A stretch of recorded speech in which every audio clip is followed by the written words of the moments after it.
Subscribe करने के बाद घंटा बजाएं ताकि आप दूसरा अपडेट घंटा भी मिस ना कर पाएं।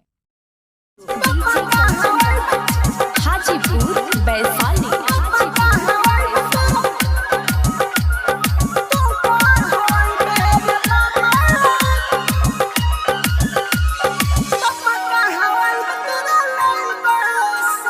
तू कहवई बेरे मामा हम पापा कहवाई तोरा लइका से, पापा कहवाई तोरा लइका से। तू कहवई बेरे मामा हम पापा कहवाई तोरा लइका से, पापा कहवाई तोरा लइका से। हाथे से हमारा रे बिछुले गइले, दूसरा के कोरा में तू झूले गइले। बन जइते मेहरारू साफा हम गलती कर देली रे तइका से, पापा कहवाई तोरा लइका से। तू कहवई बेरे मामा हम पापा कहवाई तोरा लइका से, पापा कहवाई तोरा लइका से। Mix by AG recording studio.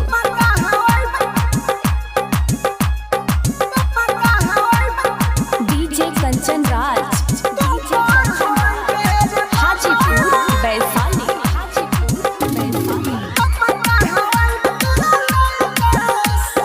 देता रे धमकी तो हम गईनी सनकी तो पियावा से तोरा कह दे हबरे।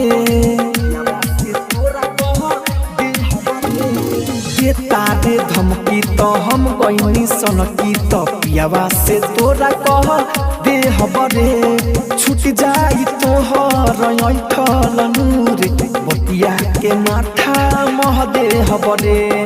तोरा से लागल बाधा का हम पापा कहवाई तोरा लइका से, पापा कहवाई तोरा लइका से।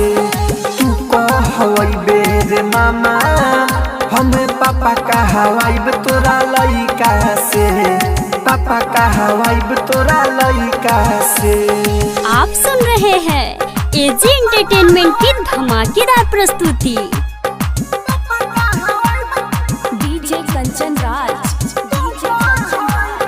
हाजीपुर वैशाली।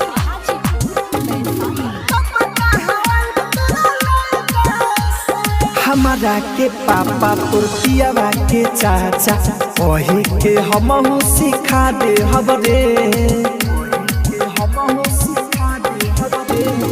हमारा के पापा तोर पियावा के चाचा वही के हमहू सिखा दे हबरे। राहुल राजा धानी कहत बारी संतोष के सारा दिखा दे हबरे। राइटर संजय कहे पाका हम पापा कहवाई तोरा लइका से, पापा कहवाई तोरा लइका से। तू कहवई बेरे मामा हम पापा कहवाई तोरा लइका से, पापा कहवाई तोरा